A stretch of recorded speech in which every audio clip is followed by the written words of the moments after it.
Greetings and welcome to the 9th episode of Artistic Chaos. Today I'll be reviewing the second chapter of Hell's 6 Heavens, Center. I think that's how you say the name. I could be wrong.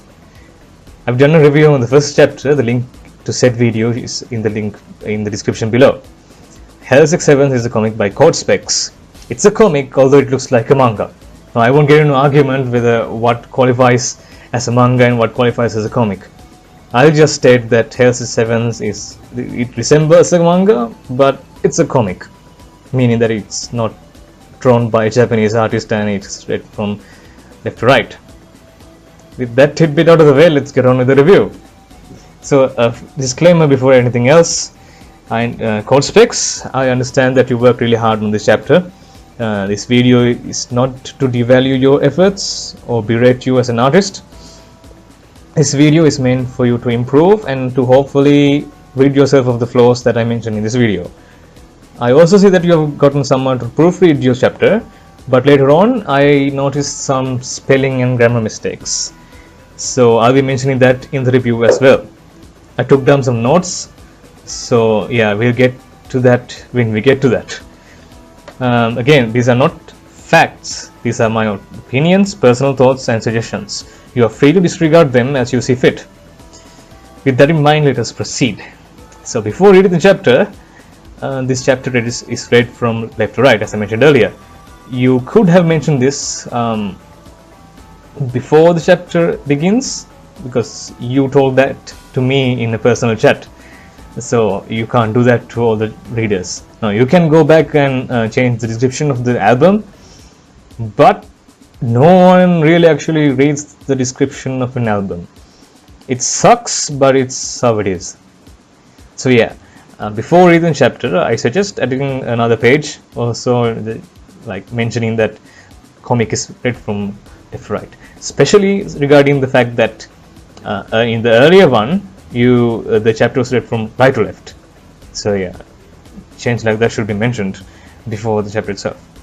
So this review might go on for a while, so I will stick to the script I've written down. I took down some notes while reading it. So yeah, so forgive me if I'm rushing through. So yeah, page 0. Now I don't exactly know what I'm seeing here. It's like a random circle, water dripping into a surface of water, like not entirely sure. Yeah, I won't get into too much details. So let's go on to the first page. Now first off, I see a ceiling fan. If so, it's not that good. I mean, could use some work. I mean, I can't figure out what it is. I love the detailing, the effort that's gone into the texture and stuff. That should be appreciated. But mixing up different lines types is not that good, to me at least. Having textures, pencil or pen shading, and the motion lines is just too much if you are piled on top of each other. Plus the diagonal texture lines in the window sill do not look good. Maybe like just resort to the textures. So page 2. I see you used the Disturbed guy on the top side this time. Alright, we see the dude from Disturbed.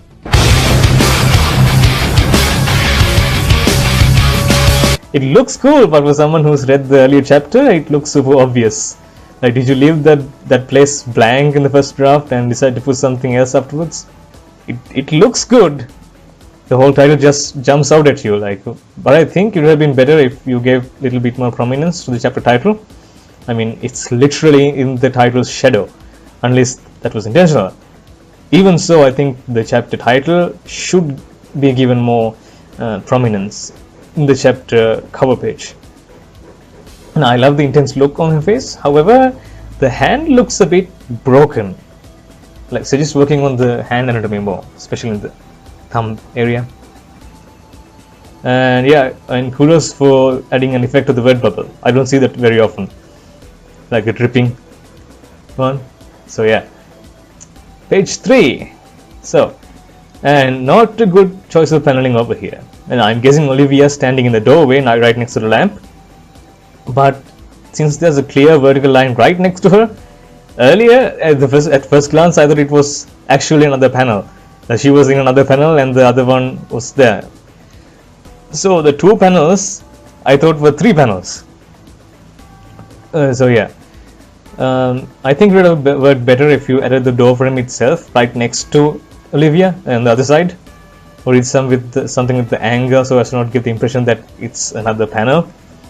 So yeah. By the way, no offense, but Olivia's look here reminds me of a lot of Elsa's look when she's wearing the clear heart armor and the bandages, hair.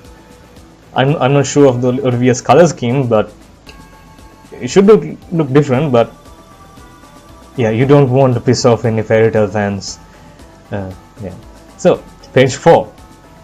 Now, good job with the flashback scene here. Although it would have looked better if you could differentiate Lisa's face from the flashback itself, because in some panels it looks like she's a part of the flashback. So like, yeah, she's like, her face looks like a part of the flashback. So yeah, and good job showing the fear in her eyes. It looks like genuine emotion. Not many artists can show actual emotions, no matter how good the art is. Also, some motion lines would have worked better with the pillows on Olivia's face here. You can see the pillow on her face, but not it hitting her face. Yeah. So page 5. Those are commas, not dots. Was that intentional or? Anyway, my first reaction of Lisa trying to crawl out the window was similar to Olivia's face right here. I love the intense expression we have given her here, and good job on choosing to use large white letters on a black background. That really shows the intensity of the situation and the whole emotions. Okay, so page 6. Again, the motion lines added digitally would have worked better here instead of the hand-drawn lines. They just feel a little bit sloppy and look messy. Now, if you really want to do the motion lines by hand, make them little bit tidier. I'm talking about the lines right at Olivia's hand and Lisa's back. And I like the fisheye effect you've gone with here. I'm not sure how it would look like in real life, but it looks cool. Personally, I would have just added another panel with a 3-point perspective shot at the ground below and have Lisa freak out. But that's just me. Okay, and she's saying something like, "Where am I? I've seen this." So I'm assuming that this is somewhere else, like some otherworldly place. At least that's what I can guess from the Sokyo cover in the background. Sokyo, bleach thing. Goalpost thing. Okay, page 7. Boing. Nice. Not much else. Okay, page 8. While I like the shot of the building here, I don't, however, feel that it's the best option to show just after she asks where they are. Perhaps you're trying to show a bit of silence after the question, signaling some hesitance. Personally, I would have cut to a shot of Olivia's face, just looking back at Lisa, as if she's considering an answer, and right away cut to her trying to change the subject. And I suggest changing the words up a bit to have them form a neat ellipse. I feel like you've randomly added the line breaks in the middle. Maybe that's to break the sentences, but if you want to have pauses in between the sentences, you could add sentences into different word bubbles and connect them. We have done that in the other areas. What I'm saying is the sentences within a word bubble, it's wise to form them into an elliptical shape. Like here, you have added the "and" word to the middle of the word bubble and nothing else. So logically, the middlemost line should have the most number of words. Here you would have added 1. So that's not a wise choice to do. I suggest forming the words into ellipse as well. Good choice in having a panel mostly for words. It's messy when there's a panel with both words and pictures. The reader doesn't know what to focus on right off the bat. So good job on that. And I really suggest paying extra attention to the size of the letters. Since your primary platform to display these comics is Facebook, it's extremely difficult to read some of these words. I had to download all of these and zoom in. And page 9, and like that you've lost me. Lisa asked, "Where are we?" And Olivia's answer to that is, "I'm from another world." Really not keeping consistent in the answering here, but I let that pass. It's an answer nonetheless, albeit for a question that wasn't asked. So I'm confused. Are they currently in Nimbus? Because that will explain why there are castles and Sokyukos outside the window. And why Lisa said, I've seen this. Maybe she's had a vision of Nimbus. At least that's what I understand from this. Okay, page 10. You are an outsider. Oh, so they are in another world. Makes sense why she's telling her about what Lisa will be encountering. All of this confusion could have been avoided by changing the line from I'm from another world to you are in another world. And the rhyme could have used a bit of work as well. It's cool, but some of it sound little tad sloppy. Refine it a bit and it'll be top notch. You know, just add some fancy words and actually make it rhyming. I see you've used 2 fonts for the words said by the same character in 2 consecutive word bubbles. Was that intentional, or I don't see any particular reason for this, and it's a bit distracting. Nothing major though. Okay, page 11. Overall it's good, but you need to work on the hand anatomy. In the panel that has 2 hands, Olivia's middle finger looks like it's twisted to the side, and Lisa's thumb and wrist looks completely broken. So yeah, it would have been better if you ended the dialogue at I need you to believe. Now if you wanted the last part, I think it would have been better if you just connected the 2 word bubbles instead of having two separate word bubbles. I may be wrong, but I think you added the second bubble at a different time. Maybe that's why the outline is different from the upper bubble as well. Even the tail of the bubble looks a little different. You might think this is not a big deal, but for the average manga reader, it stands out. So pay extra attention to keeping things consistent, especially when it comes to words and letters. Now you see, the reader gets used to reading the word bubbles and words. So when you're reading along and seeing a slightest bit of difference, it registers. They clearly notice that. So yeah. Okay, page 12. Now I like you've used the faces in word bubbles here. I guess you picked up from some anime. It's cool, but I think if you like to use this, you better use this when 2 characters are given an exposition. Again, we come back to consistency. Remember when Olivia was telling Lisa about the 2 worlds? I think this approach would have worked better here and served to keep things more consistent. That's one ugly cat. I hope the shriveled up look was intentional.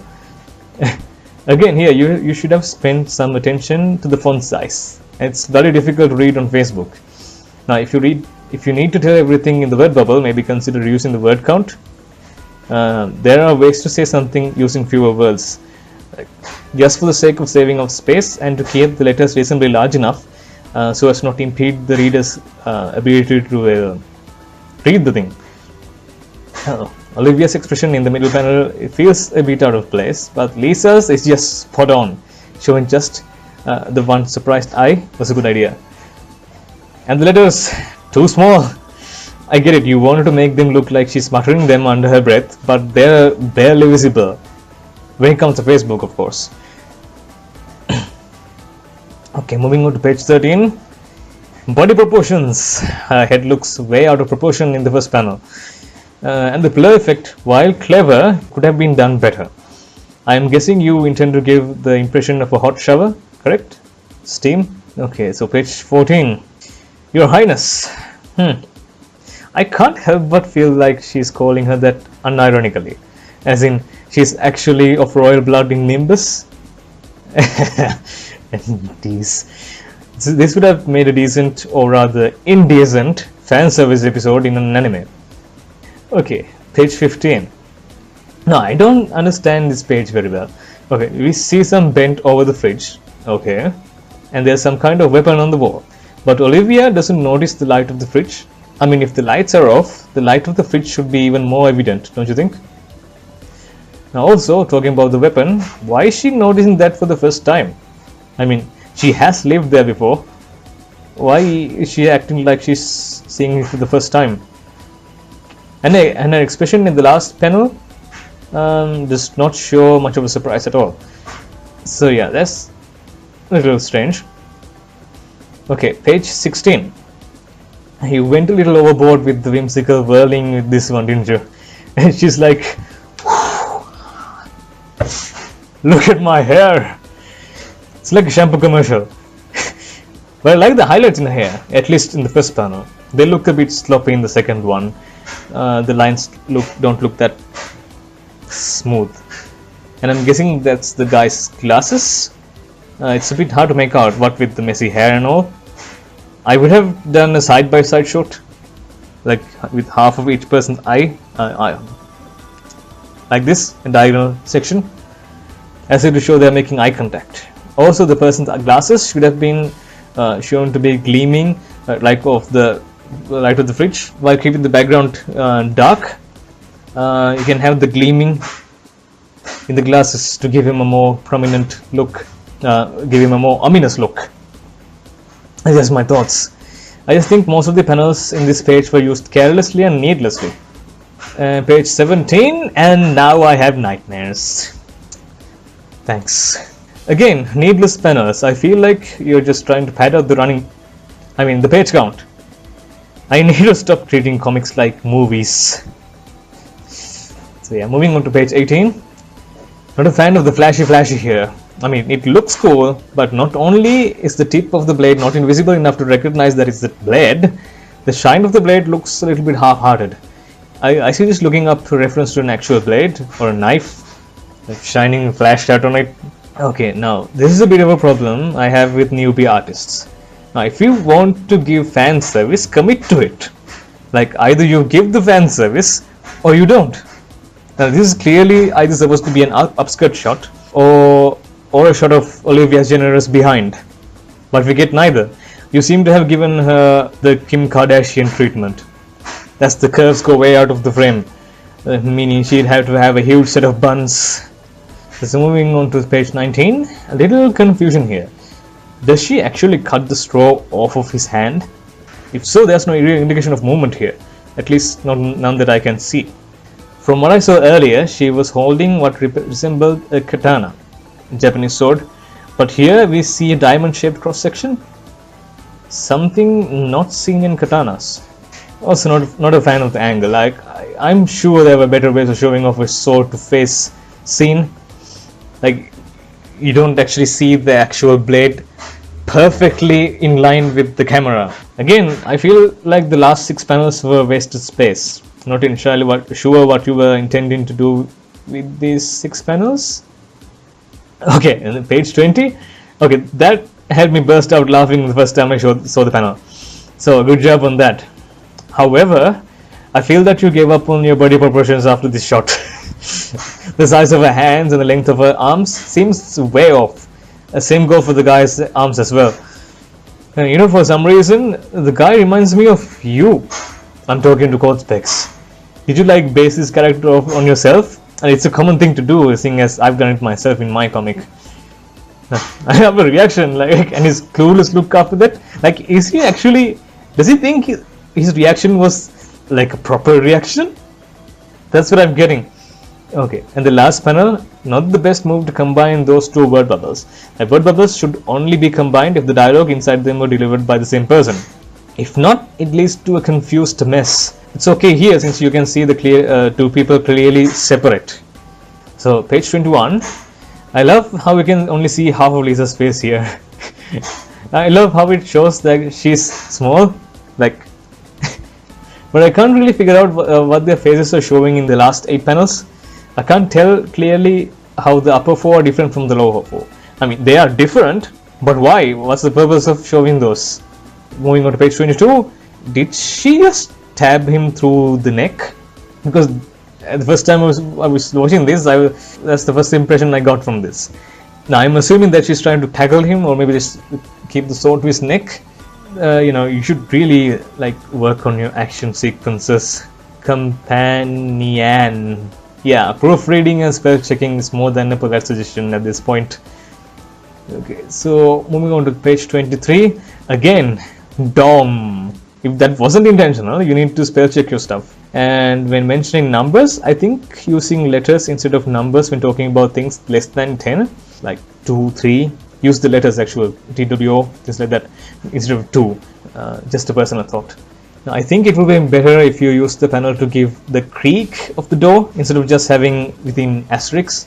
It's like role playing. Now, adding a sound effect like a long drawn out creak would have been better, at least in my opinion. I feel that you've rushed through these panels a bit. The attention to detail you've given for the eyes in the last few panels, I feel like you rushed these panels. Now it's funny how the all really comes in, disrupts all the whole tense situation, but I think would have been better if you made the area surrounding the door a little bit darker, add those textures maybe. It looks a little bit bland because the word bubbles are white and the background is white and everything else is white as well. So yeah. Okay, page 24. I think it's I'm in a rush, not I'm on a rush. Again, proofreading. It works best if someone else reads your chapter because they can see the mistakes you've made and you can't see. So yeah. And again, I made it clear. AI. Unless that was intentional, proofread. So page 25. So much text. Here you don't need to explain literally everything in your word bubbles. The audience can figure out things for their own as well. They're not idiots. Learn to measure artwork and the words to work together, so you can reduce the amount of on-screen text. I love the sexual innuendo in the last panel and expression. She goes completely white. Okay, page 26. You know, I get that you're trying to show that he's super sexy and all, but his body proportions are a bit off, so it distracts from the whole sexy thing you're going for in this panel. Okay, page 27. That's some good backgrounds you've added here. Just wish there were more of this in the spread out in the chapter. So it's nice when the art quality is consistent throughout the chapter, but I understand if you were pressed for time. So when that happens, you need to make some trade-offs. But bit of a suggestion: if you are pressed for time, use the background shots sparingly, and only use backgrounds for scenes where you have a lot of dialogues and stationary characters. Say if the people are like standing around and maybe sitting down at the sofa and couch and just having a long discussion, have a good background and have the word bubbles all around it. And when you're using backgrounds, use large panels. You can give more things for the reader to look at. The audience will appreciate the detailed backgrounds while reading the text. Moving on to page 28. I'm not a fan of the diagonal sketch lines you've given for the tree in the background. Again, keep things consistent. Either go full patterns or full sketch lines. Mixing things up like right next to each other, it's not a good idea. It looks little, maybe it's just me, but that's what I feel. Now, I'm guessing those lines over her cheek are to show her blushing. They look a bit sloppy, just what I think anyways. Even if they were parallel lines right next to each other, it would have worked better, I think. So moving on to page 29. I love the reaction he has when he sees Lisa. But I can't help but feel that his expression in the last panel is a bit half-hearted. Like, I feel the panel is supposed to show a super detailed face, but I'm not really getting it. And the cat just looks weird, and it's supposed to look weird. She's just taking a reference for an actual cat when drawing the cat again. I get the feeling that this cat will appear in the next chapter as well, maybe. And I don't really get the dialogue here. Like, is he supposed to be super awkward when he opens his mouth? Like, if that's the case, brilliant. Okay, so moving on to page 31. Okay, I feel the entire page was done in a hurry. It's just bad, especially when compared to the first few panels of the same damn chapter. Again, it's important to keep your work consistently good, or at least of the same quality. Okay, page 32, not that much to talk about in this page. Page 33, I don't get what's going on this page, but from what I can guess, someone or something is watching them through the wall. I think the rectangle to the right of the panel is the frame of the window, and the faded colors in the panel itself is to imply that someone is watching them through the window. I might be wrong, but that's what I feel in this one. Also, I've noticed this before as well. Are you trying to imitate the Japanese characters in the sound effects?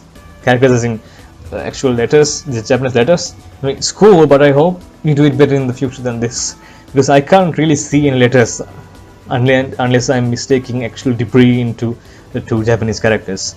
So yeah, page 34. Yeah, never mind. There are English letters in this page. Again, consistency. don't switch to different styles of doing certain things in the same chapter. Now, it's okay to change your art style or how to do certain things from chapter to chapter. I've done that myself, but from in the same chapter you should keep the sound effects and stuff like that consistent, like similar. Now, I like the parallels you've drawn in these two panels, like how Sam and Olivia are big and how Lisa and Mr. I Hate Cats are small. It's good. So page 35, it's a bit sloppy. Like, I feel that the entire page is sloppy from the tears on the monster's face to the last panel. I like the particle effects, but other than that, it all feels a bit messy and unclear. I can't figure out what's going on in the last panel, like, at all. It's a nice place to end the chapter on. Like, the reader wants to see what's happening in the next chapter. So that's good. So yeah. In conclusion, the chapter as a whole is enjoyable. I had fun reading it. I like the new characters, and I like the additions done to the characters previously introduced. That's a strong point when it comes to you. You have skill when it comes to giving characters unique identities, and I respect that. Each character is unique in its own way, and I can easily describe each character by using their personalities and traits, without having to resort to describing their physical appearances, which is a mark of a good character and a good writer. I still see some issues when it comes to consistency and the art quality and some other factors. That can certainly be improved in the next coming chapters. You are still a little struggling when it comes to depicting clear action sequences from what I can see. But I suppose you have improved since chapter 1. But I can't really say because this chapter did not have an intense action scene like in the first chapter. So yeah. I hope this review will help you improve, and I look forward to seeing a third chapter towards the new year.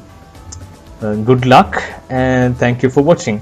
And again, I apologize if I feel rushed, because I like to keep these videos a little bit under 30 minutes.